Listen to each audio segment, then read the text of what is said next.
No. One. Two. Three. All right, you ready? All right, here we go, guys. So we left off with the breakdown between Patriots and Loyalists last class. I'm just going to talk about this in a little bit more depth as we move into the next part of we're actually going to move into the battles today. So the typical Loyalist, also known as Tories, generally conservatives, but when we say like conservatives, we're talking classical conservatism, not modern conservatism, meaning that they supported rule by the crown. This like would have fallen in line with like the Thomas Hobbes group that we talked about last class. So this war ultimately divided families. For example, Ben Franklin's son, William Franklin, last royal governor of New Jersey.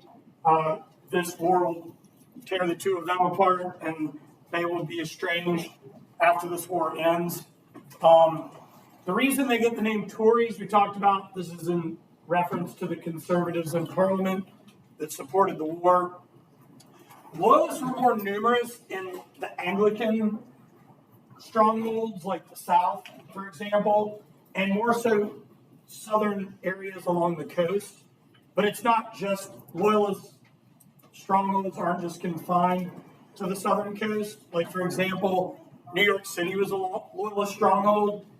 That was what played out well for England to set their sights on New York because it split the colonies in two, and it also had a great deal of Loyalists there for support.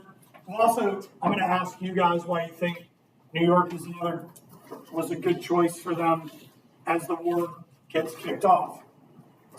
They're less numerous in New England. Obviously, there are less Anglicans in New England, more Congregationalists, Presbyterians, other New Lights from the Great Awakening. There are also numerous Loyalists in what we would consider aristocratic strongholds like Charleston, South Carolina, New Bern, North Carolina, Savannah, Norfolk, Virginia. Those would have all been places that there would have been a lot of Loyalists. Somebody earlier asked me about Philadelphia. Philadelphia is a little tricky because Philadelphia is kind of a blend. You've got some Loyalists there that are tied to the merchant class. You have a lot of Patriots there, but you also have a lot of neutral Quakers. I'm actually going to talk about Britain's attempt to occupy Philly when I see you guys next class. I don't want to get ahead of myself. That's going to filter into 1777. During the war, Britain really only had the ability to control Tory-dominated areas pretty much on the coast. So that's why New York was kind of like the perfect spot for them to have their headquarters. New Jersey, they're going to have some occupation in New Jersey. New Jersey creates some problems. There are some Loyalist pockets in New Jersey, but this kind of ebbs and flows as the war goes on. Charleston, South Carolina, now was under Patriot occupation in the first couple of years of the war, but ultimately the Brits get control of Charleston in the South, and this is a pretty famous Loyalist turncoat that was executed. He was actually not really a turncoat. He was more of a double agent. His name was Isaac Hayne. He was a militia colonel posing as a Loyalist in Charleston, and he was ultimately captured or arrested, tried for treason, and executed, and becomes a martyr for the Patriots in the South. All right, any questions up to this point? The typical Patriot or Whig, they were often called Whigs, but I'm actually not going to call them Whigs. I'm just going to call them Patriots because I don't want to get us too confused. Because when we get into the early New Nation, there's going to be a third-party Whig movement that happens in the early New Nation, and I just don't want to, Yeah, well, the reason that they adopted that party name was because it was synonymous with patriotism. Yeah, and for us now also. But yes, zero cents. So the Patriots, generally younger, right? The younger generation. Samuel Adams, Patrick Henry, Thomas Jefferson. Much of the fighting force was like your age or a little bit older. I mean, even Washington in this war, like in our minds, is seen as this like, sort of like old wise father figure, right? How old is he during the Revolution? No, that's in the French and Indian War. He's like in his early 40s. He's when the war starts and he takes command, he's 43. I mean, I don't think 43 is super ancient or old, right? I mean, it's like, midlife. But, this is a younger set of the population. Patriot militias constantly harassed small British detachments. They realized they're going to have to play a game of cat and mouse. They're going to have to fight a war of what? Attrition. Very good. They're going to have to drag this thing out, right? Most of our militia forces were citizen soldiers. They're farmers and artisans by trade. Now their training gets better as the war goes on, as does their battle experience, but that's part of it, right? It takes time. Patriots typically didn't belong to the Anglican Church. Now there are Anglicans that fall on the Patriot side, but what we see is like a lot of these Patriots were tied to the New Light religions, Presbyterian, Methodist, Baptist, that group that we learned about as forming when we talked about the Great Awakening. Also on congregations. That's not to say, though, there weren't Anglicans that fought on the Patriot side, but a lot of Anglicans who were loyalists saw themselves religiously tied to England. High rates of desertion were a problem, especially after the first major defeat of the war, the Battle of Long Island that we're going to talk about today. And desertion becomes an issue for the remainder of the war. There's a really famous historian and author by the name of David McCullough. Has anyone ever heard of this guy before? He wrote an amazing biography on John Adams. He also wrote a really famous award-winning book that you've probably seen maybe on a shelf at your house or on a shelf in a library. It's called 1776. It's about the first main year of the war. I'm pulling a quote from that book. The real heroes of the American Revolution are the patriots that stuck it out through the war. Guys like Joseph Plum Martin who fought the entire time, as opposed to people that were like, I'm going home. I don't think this is going to work out. So desertion's an issue. This is a very famous quote that may or may not have been said. I only regret that I have but one life to lose for my country. Do we know if Nathan Hale said this? Maybe, maybe not. Right? But the rhetoric, they run with it. Because Nathan Hale was an American Patriot spy who had risen to the rank of captain. He was arrested by the British in New York for spying on soldiers. And on September 22nd, 1776, he was executed in New York City for treason. He becomes an early martyr, and those words that he either said or did not say, or said something like it, became kind of another battle cry for the Patriots. So, it's estimated that somewhere between 200 and 250,000 Patriot soldiers served in the war effort. The number that historians kind of land on is like 231, give or take. I think you could probably go less or more. So, I decided to pull this flag because I had a student a couple of weeks ago ask me, when does the Don't Tread on Me flag originate? It actually originates in the Revolution. The Continental Marines, that was their flag, the Gadsden flag. But in your lifetime, this flag has been repurposed. It was actually in the early 2000s repurposed by a far-right conservative group known as the Tea Party. And that's why you guys see it all over the place now. Does that answer your question? Did that answer your question? Oh, I thought you had your hand up. No, I was stretching. Oh, it's all good. No worries. Okay, so that's where it originates during the American Revolution. And then the Continental Marines will ultimately become the what? The U.S. Marine Corps. Yeah. But we're not there yet. We'll get there. Okay. Over there on the right, we have Nathan Hale, American patriot, executed for treason by the British in September of 1776. After the Declaration of Independence is issued, there becomes great division among patriots and loyalists. And these are divisions that occur in communities, in homes. There becomes sort of this massive division where if you were a patriot in New York, probably need to keep your mouth shut.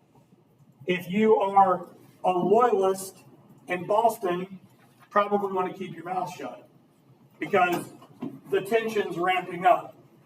So much so that patriots start confiscating loyalist property. That was a great way to raise money for the war effort. A lot of that property was never returned. Some 50,000 loyalists serve in either the British Army, Navy, or in a variety of different capacities, either as spies, servants, carpenters, artisans, etc. All right? But we do need to keep in mind that the Patriots will flat out outspy the British. I mean, we'll talk more about that as we move forward.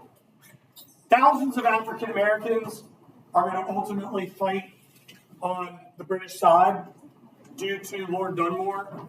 Lord John Moore Dunmore passes what is called the Dunmore's Proclamation to promise freedom to African Americans who serve. But what segments of the African American slave community are left out of Dunmore's proclamation? Women and children. Women and children. Okay? I think this is really pivotal and important for us to remember.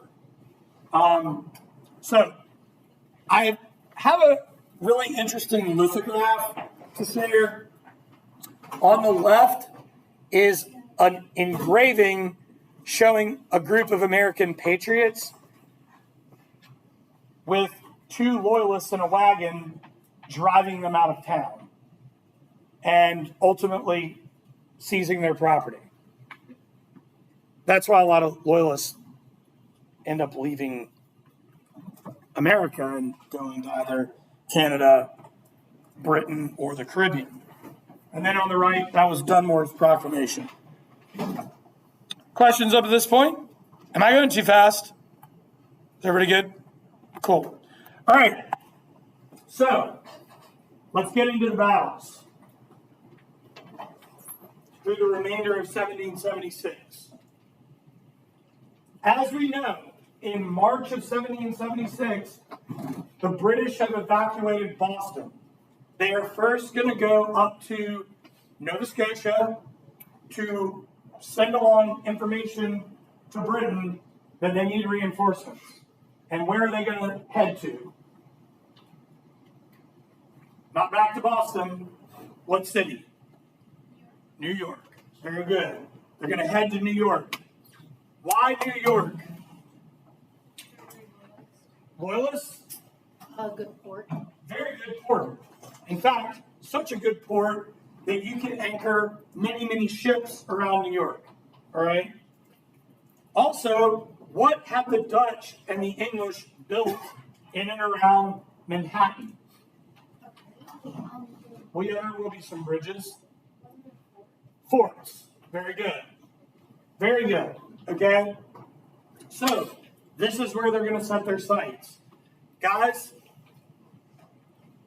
by the summer of 1776, a fleet of 500 ships with 35,000 soldiers will embark and arrive in New York. This will be the largest invasion fleet until D-Day. pretty nuts. This will be the largest troop presence in America until the American Civil War, which that's a whole other bag of worms we'll get into another day. That's a little more complicated. So, with that being said, remember, Washington, his army is not all with him. Some of the army's up in Boston. Some of the army is up on the border of Canada, right? So he has about 18,000 ill-trained, ill-equipped, fresh soldiers ready to do battle with the largest navy and one of the strongest standing armies on the planet. What this will lead to in August 27th, 1776, is the Battle of Brooklyn Heights, where the entire Continental Army is totally surrounded. And had General Howe, the British general, just taken them out, the war would have probably ended.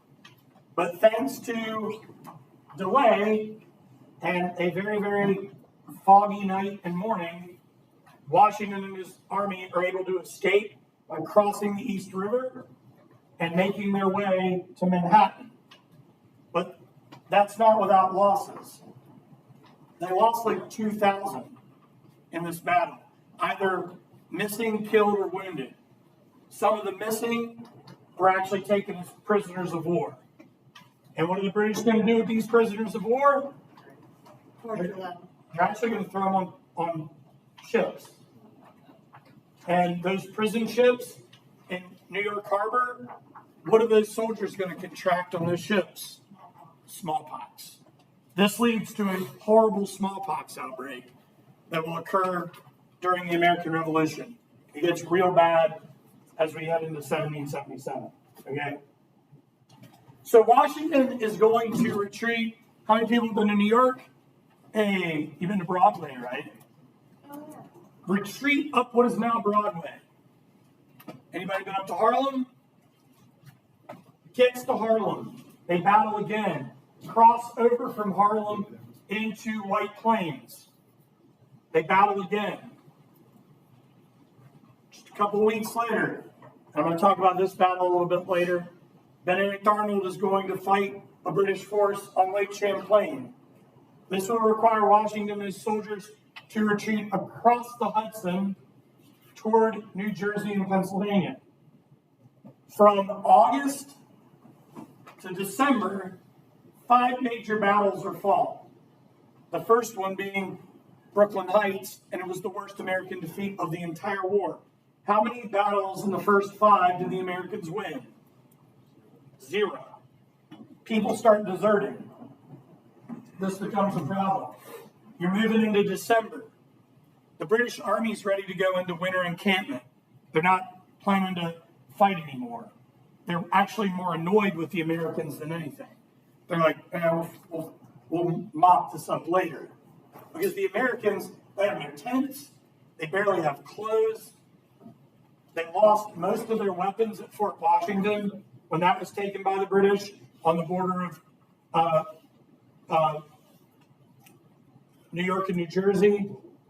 Another fort across the Hudson in New Jersey, Fort Lee, fell. It's a disaster. So Washington is faced with a very, very difficult choice. What will happen to his army on January 1st if he doesn't win a battle? What's going to happen? Very good. Their contracts are up. They'll just disband. There will be no Continental Army. Okay? So Washington knows that he needs a Hail Mary. He's got to pull something together quick. So what Washington decides to do is launch a surprise attack on Christmas night against Hessians at Trenton, New Jersey. This is the famous crossing of the icy Delaware. They'll arrive with about 2,400 soldiers. The Hessians are totally caught off guard. Their commander, they tried to warn the Hessian commander. The Hessian commander never even paid attention to any of the correspondence he got that an attack was impending.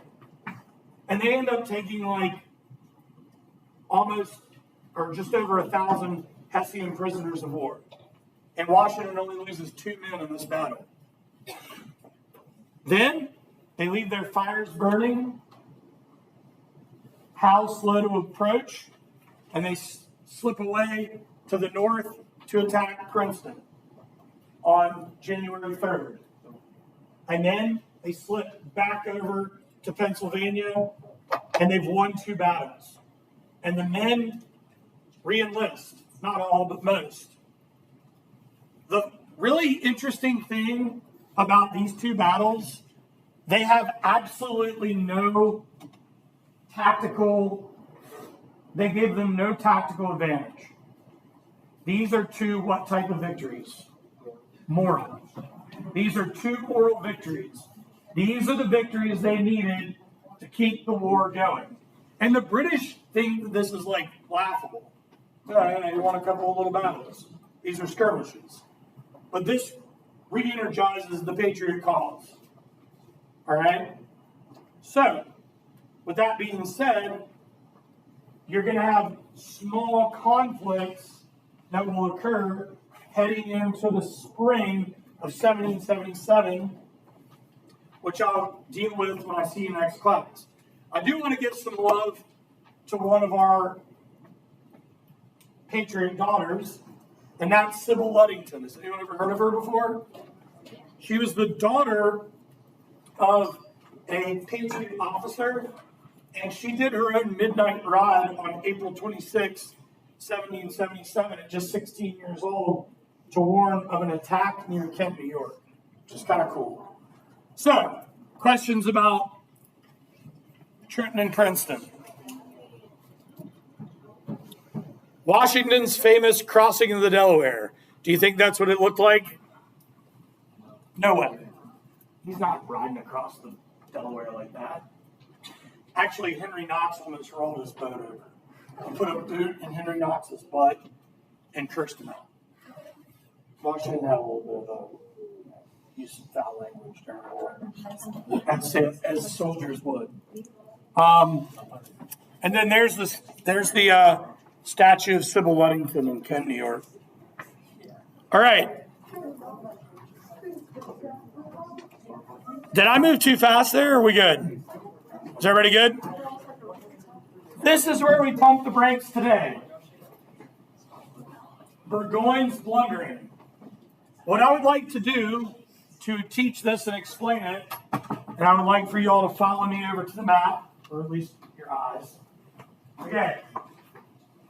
So, in the last months after Britain totally occupied New York, and I want you guys to understand this process takes time.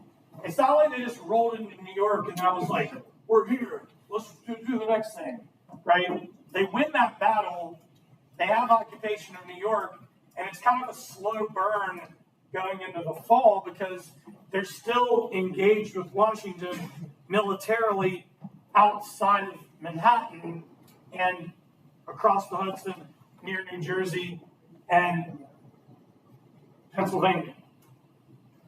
So the British put together a new operation. And this operation is basically going to sever the colonies in 2 along what river valley through New York? The Hudson. Very good. This is what we would call in warfare a pincer movement. It's a 3-part pincer movement. John Burgoyne, British commander, up here in Quebec, is going to launch a north to south troop movement from Canada to New York, beyond Lake Champlain, and into the Ohio River, the Hudson River Valley. My apologies. From the south, New York City, William Howe is going to launch an attack from south to north up the Hudson River Valley with soldiers to meet Burgoyne's forces in Albany. And then from Montreal around Lake Ontario from the west, a young colonel by the name of Barry St. Ledger will launch a force to meet up with them. This will be a three-pronged attack. The goal is to set out in the late months of 1776, but it gets delayed. And the reason it's delayed is because up here on the border of New York and Canada is Lake Champlain. And Benedict Arnold, who's still very loyal to the crown, puts together this ragtag navy, this small flotilla, and wages war against the British here. He loses the battle. He loses the navy. Or it's not really like the Continental Navy yet, but he loses his flotilla, and he and his surviving soldiers escape to Fort Ticonderoga to survive. This will delay the entire operation because now Burgoyne has to set in for the winter up here in Canada, on the border of Canada and New York, mainly in Quebec. Hal's going to do his winter encampment in New York, and St. Ledger will have his winter encampment in Montreal. This gives time for the Continental Army to readjust. There's also a prize that sits on the Hudson that the Patriots must protect. It's West Point, which is now home to the United States Military Academy. They've got to hold that fort, right? Benedict Arnold's loss, his defeat here, buys them enough time for this operation, bless you, to be launched in the spring and into the summer, and it is going to be a disaster for the British. And I'll explain why it is a disaster when I see you guys next class. Did all that make sense? Okay, wonderful. If it didn't make sense, it will make more sense with this map. That is John Burgoyne. They called him Gentleman Johnny. He was very, very popular. His vanity caused him major problems because one thing that he liked to do was live a fine, elegant lifestyle even in battle. So, wagon trains of fine silver and china and dining ware and officers' wives and concubines, servants are going to travel with Burgoyne into battle, which will slow his army down to a crawl. I mean, they're like stopping what they're doing to have high tea. It's very strange. In the middle here, we have William Howe. We know him. He first came on the scene with us at Bunker and Breeds Hill. And look at this young pup. There's Barry St. Ledger, young colonel, commander of the force that will attack from the west. Check it out. This is the plan. Burgoyne, north to south, Howe, south to north, St. Ledger from the west. It's not going to work out. That delay and some not great decision making on the side of the British are going to foil this whole operation. We'll get into that next class. Question? John Burgoyne, Gentleman Johnny, William Howe, and Barry St. Ledger. All right. Any other questions out there? You guys good? All right, cool. Yeah. That's all I got for today. Love it.